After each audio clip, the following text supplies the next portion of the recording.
Topol, and you see in my neighboring square my fabulous co-host, Rachel Arnett. Hello. Yeah, we decided to go full Hollywood Squares. Nobody else could come. I don't know. It was weird. Whoopi didn't return my calls. I don't know. Yeah, and we couldn't channel Paul Lynde, No. From the heavens. No. But what we really are trying to do is for the rest of the world, we are trying to stay super safe lately, as both of us have plans coming in the future, and we want to make sure we stay really healthy. So we're Zooming you this time, but we still have a full packed show for you.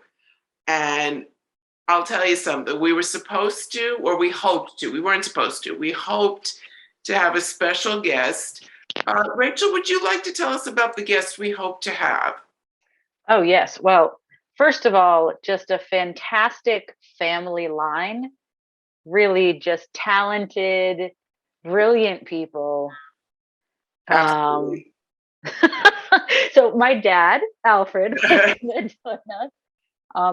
my dad is a huge TV fan and also a huge trivia fan. So he's someone who knows a lot about TV history. And given our topic for today, he was going to be a fantastic guest. But I'm going to guilt him into joining us on another episode. So don't worry. You will meet him eventually. We will definitely work on it because he's a presence to be had when you talk about television. And to let you know now, our topic today is spin-offs. People are like, oh, what spin-off? What's it? Well, spin-offs have become a mainstay in TV. When television started, I don't even know if that was a word yet, because nobody cared and nobody would have thought to do that. Yeah. When TV was young, you started a TV show and you created a new TV show. And that was it. It was, in and of itself, its own entity. And when it fulfilled its lifespan, it was over. And people knew that and they moved on. You didn't tape it, you didn't record it. Many had film canisters saved, but even not all of those are left in the world. But now we've gotten to a point where spin-offs are so prevalent. We couldn't believe how many we found. And dedicating this episode to Rachel's father, Al Fishman, I have to tell you, he gave us some serious spin-off history. He said, I couldn't be there, but he sent me an email with years worth of trivia that he compiled. I was going to say, I could do a good outline. It's like a doctorate in spin-off trivia for TV. Yeah. And he gave us what he researched was the very first spin-off. And even I couldn't believe how far back it went. Apparently the show 77 Sunset Strip, which I vaguely am familiar with the title of, and to be honest, I never saw an episode of. I know you can probably find it somewhere in some vault. I just personally didn't. And apparently it ran, according to Al, from 1958 to 1964, and did give a spin-off called Bourbon Street Beat, but it only lasted one season. Keeping in mind, of course, the season was 26 weeks. It was a whole year of shows. A season was in 8 episodes. We're done. And guess what, everybody? Through the magic of television, our hopeful special guest, because we are Zooming and not having to get all the way to that studio at the other side of town, our special guest was able to make it just in the nick of time. So, welcome to Carolyn Talks Television, Al Fishman, expert trivia buff for TV. Okay. Hi, everyone. Okay. And so what I was going to say is Al had given us a whole bunch of history. The first unsuccessful, we talked about spinoff, and then the first successful spinoff was of all things the Yogi Bear show. Absolutely. Which as a teeny tot, I actually remember, not when it first was born, apparently in 1961, because so was I. I wasn't quite watching TV yet, but that was a spinoff of the Huckleberry Hound show, another fun kiddie show. Did you And know here that? we have it. That show lasted a number of years. Al, but I'll toss it to you to share the longest running spinoff ever, because it's still running. That it is. And many of you probably know it, especially if you watched the Tracy Ullman show back in the 70s. They had a vignette from a bunch of Midwestern type, I don't want to say trailer, you know what, but I'm sorry. But the longest running spinoff was The Simpsons, and it still is. And I can't even tell you how many years, but if it was from 79, it's still going 43 years later. Wow. No, it's not quite that long. I don't think it's quite that long. I think it was in the 80s, but right. But still, it's gone on forever. And I think it is considered the longest running spinoff, that's for sure, without argument there. And it's so popular across generations. Well, it's interesting too, because I remember, obviously I didn't grow up in the 60s either, but I remember watching Yogi Bear, and I know you've told me about Huckleberry Hound, but I never knew there was a connection between the two at all. And I've watched The Simpsons growing up, and it's interesting because every time I haven't watched it in a while, but every time I see like an advertisement for it, I'm like, oh my gosh, The Simpsons is still on. They're still doing it. Yeah, it's unbelievable that they're still doing new shows. One of my favorites, and I know you listed it, Al, as one that was certainly super successful, was all the spin-offs that came from a show that many people don't even realize was a spin-off in and of itself, technically, was Happy Days. Exactly. It came from an episode of Love American Style, and they took the characters and made it into the show Happy Days. And from there was spun off one successful show, Laverne and Shirley. Oh, yeah. A number of not so successful ones like Blansky's Beauties, Joni Loves Chachi, semi-successful. That was a few years. Yeah. And then, of course, it just wasn't Happy Days. No, it wasn't. It's hard when you compare it to Happy Days. But then you have another show that was not only successful for a number of years, but really brought out one of our legendary comedians, and that was Mork and Mindy. That to me was like probably one of its biggest gifts.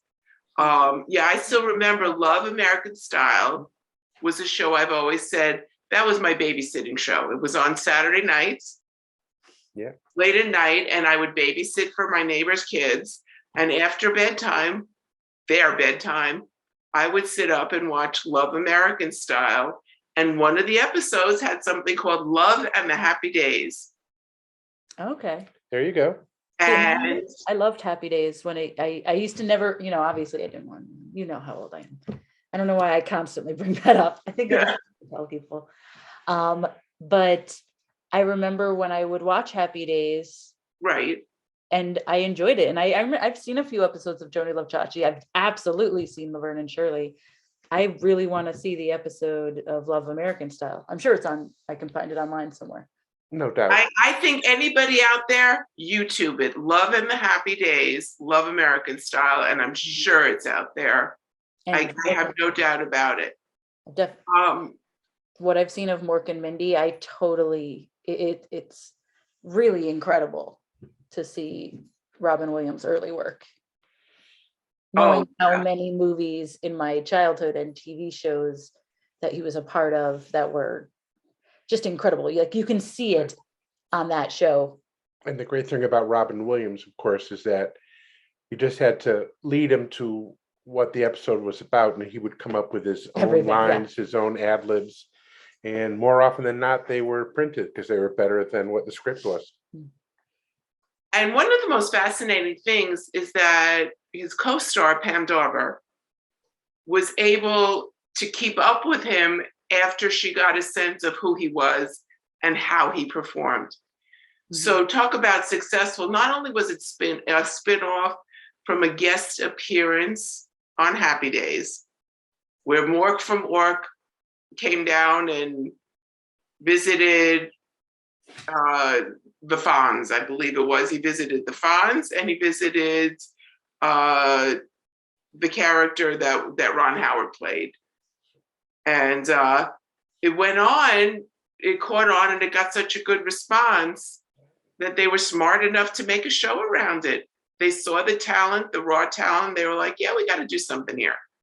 Absolutely. Just like they did with Laverne and Shirley.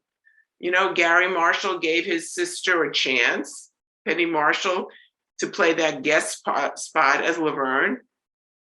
And once again, the characters brought on a life of their own. And that's when a spinoff, in my opinion, really works. Is when you want more. It's been very interesting because I think, you know, we use the term scene stealer a lot. I think most of the time, if there's a character that doesn't already grab your attention, it's pretty hard to anchor a show around them. I'm thinking, you know, one of the examples I think of a lot is I have a lot of friends, not ironically, who watch the show Friends. None of them watch Joey, which came out. Because he was a great character as part of an ensemble, but like the character itself wasn't in their mind like developed enough to anchor a show. Right, wasn't strong enough to build a series around it. And you know what? First of all, I tried Joey after watching Friends, and I agree 100% with all your friends, Rachel. That was cross-generational. Of all the characters, the character of Joey was probably the least likely. Yeah, I think he was a lot of fun. People over. Yeah, it was a lot of fun, and he was harmless, but he didn't have any kind of emotional depth, so people had a hard time caring as much about what happened to him, I think sometimes. And he was never, I mean, when he was the focus of a story, it wasn't as meaty as the other characters. For the same reason, I would never have done a series with Lisa Kudrow. Yeah, absolutely. The two of them were even though they had storylines, it very often felt like they were the comic relief in a scene. Yes. I was just thinking the same exact words. And the writers just didn't give them enough meat to feed on, I suppose. Well, that's where the term chemistry comes in, where it takes sometimes good actors, not so good actors, mediocres, but you put them together and it's synergistic. What they put together is magic, and you separate them, then it's just not as Absolutely. Good. Now, another show that reminds me of that same whole pattern, MASH. MASH, first of all, the Korean conflict, the Korean War, lasted 2 years. MASH lasted, I believe, 11 or 12. So right off the bat, you know something worked for that ensemble, especially since they had changes in the ensemble. So it was good. It was really good. The writing was outstanding. The directing was outstanding. And the acting was outstanding, no matter who were in the core roles of the ensemble.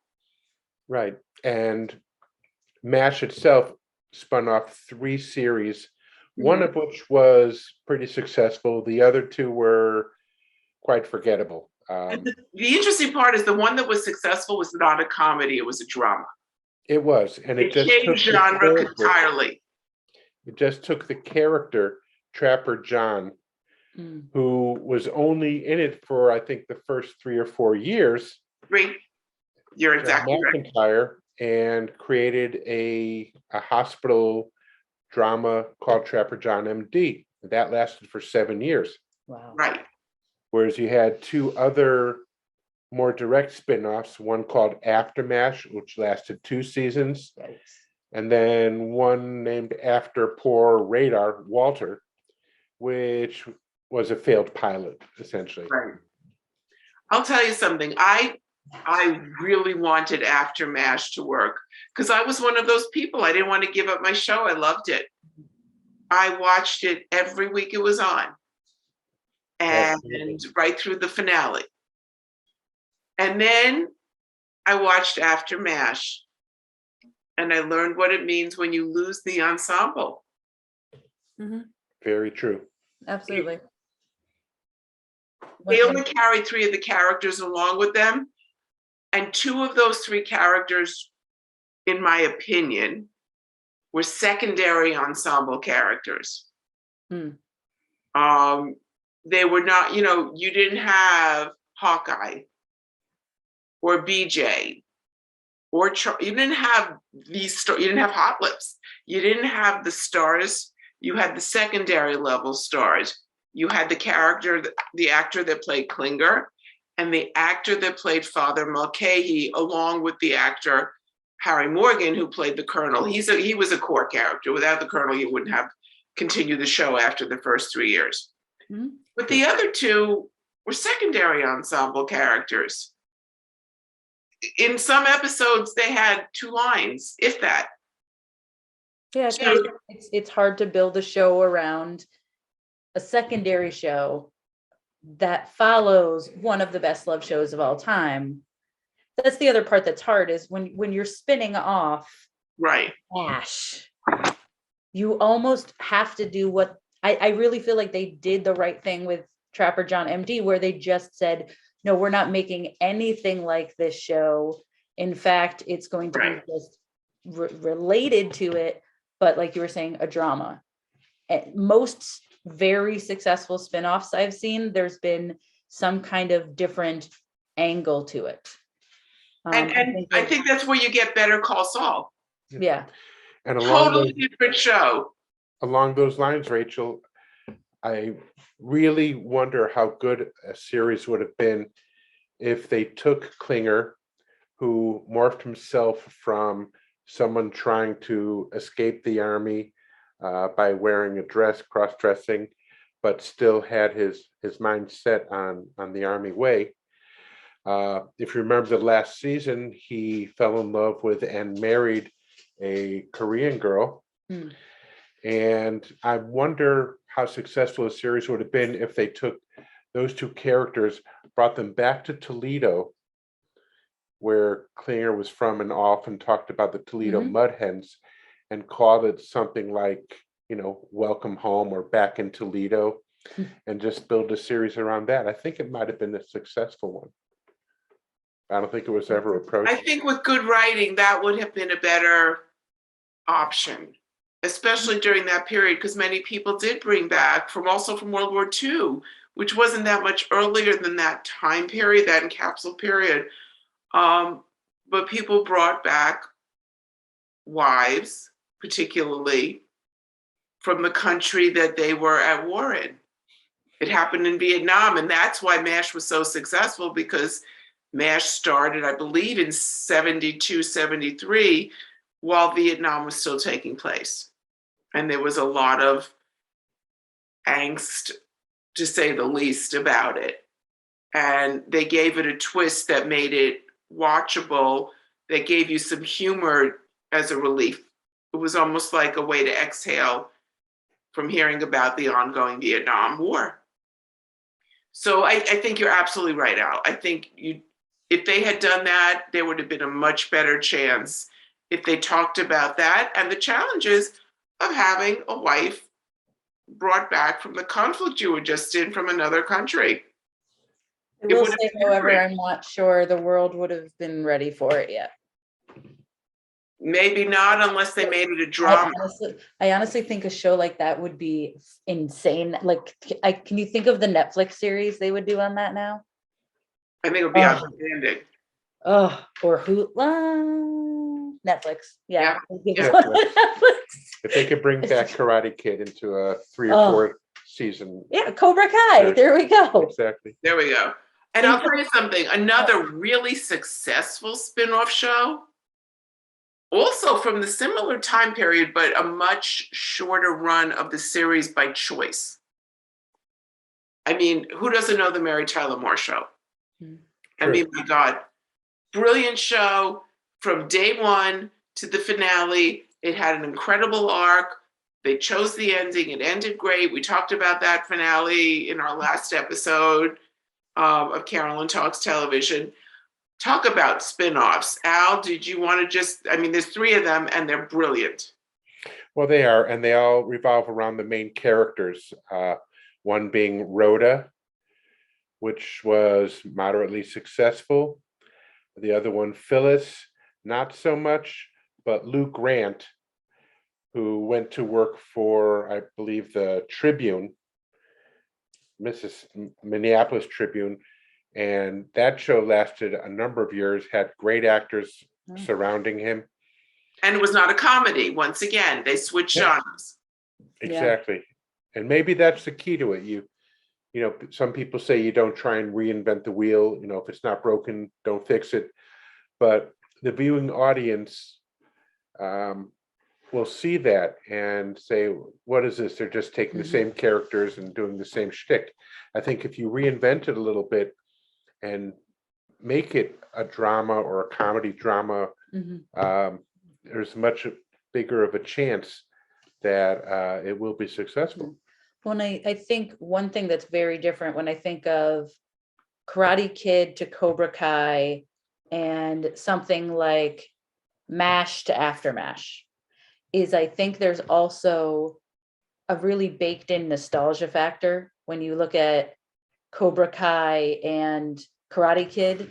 So I think they're able with Cobra Kai to keep some of that same goofy tone and a lot of this really the same kind of plot development and things like that, because it is just by its nature a nostalgia factory, and they're getting that like so for example, when they redid the Bel Air that they just redid, which is sort of a spin-off, when they redid the Fresh Prince of Bel Air, the tone was so completely different after people had loved, same thing with Charmed, when they redid that, they had loved the show for so long that we just weren't open to the idea of the same show, but different. Whereas I agree. I think when you're trying to reinvent the wheel, as you said, Al, don't. It's been invented, and if the wheel worked and it was perfected, don't mess with perfection. It's never going to get better. That's why it's perfect.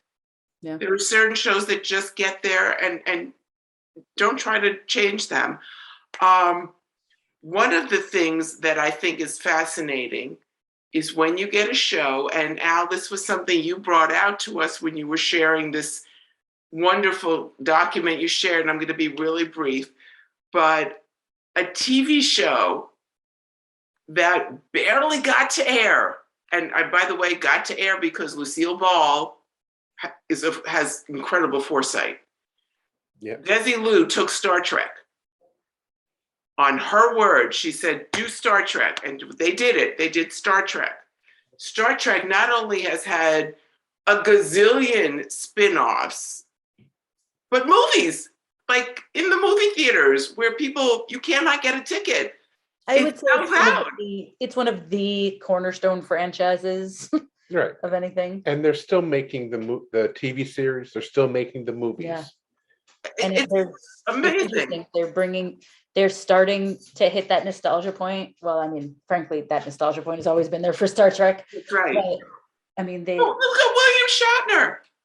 Yeah. He started out as this person who was going to be on a show that they didn't think was going to make it. He just went into space. So, I mean, really, how much bigger can you get? He has now become the oldest person in space. As far as I'm concerned, that would really be the pinnacle. Yep. And can't get much beyond that. I can't remember the name of the show that Patrick Stewart is on now, but he's on a show within the Star Trek galaxy. Again, yes, that was amazing. Well, and Patrick Stewart, though, he's such a brilliant actor. He could probably read a phone book and they'd make a series and it would be successful. So I would watch it. I would. And now I want to go before we run out of time. Once again, Al, you assembled a list for me that cracked me up. in some ways, and in other ways make total sense. There is a list of according to IndieWire, apparently, Yes. the best spin-offs as ranked in 2019. So that's pretty recent for spin-off time frame. So I'm going to quickly go through these. I believe it's the top 10 spin-offs Right. ever in terms of success, which I would imagine went by Nielsen ratings ultimately for their times. Good Times, The Jeffersons, and Maude. To me, all of these are a genre that was of a period, and let's think, oh yeah, that makes sense. Okay, because they all brought out also political issues for the time. Every single one of those sitcoms had that MASH nature to them, and that All in the Family nature to them that gave birth to a couple of these. Right. And that was a tribute to the producer, who Yes. was not afraid to touch on controversial boundaries. It still isn't. He's Did it in amazing. a way that just made you sit and think, wow, yeah. And then we have the next ones. Daria, which was from Beavis and Butthead. Okay, Very cool. I'll let you finish, but then I'm gonna jump in here. Okay, The Simpsons, Mork and Mindy, Frasier, Star Trek Deep Space Nine, Better Call Saul, and a show that I actually really enjoy when I recorded, The Colbert Report. The Colbert Report. Colbert. Okay, Rachel, jump in. We have a few seconds left. Okay. I am fully in support of Daria and The Simpsons, and regardless of the rest, they also introduced a lot of political and societal issues. Yeah. First show I ever saw with an active feminist viewpoint, which I think is really cool. And you know what? That's where it hooked millennials. It's true. It did. Those two hooked millennials. Yeah. And the others that I said before that were before. Yeah. Yeah. They're Daria old. and The Simpsons were vital to my preteen teen years. Well, I want to thank Al Fishman for joining us today. At the spur of the moment, we just threw him in a chair and said, okay, I'll go. Rachel, thank you for grabbing your dad as he came in the house. And this has been a lot of fun. There are so many spin-offs. If you want to share some with us or some of your favorites, we have no problem. Send us your messages. So this is Carolyn Topol for Rachel Arnett and Al Fishman and myself. We had a wonderful time with you, and see you next month for Carolyn Talks Television. Bye. Take care.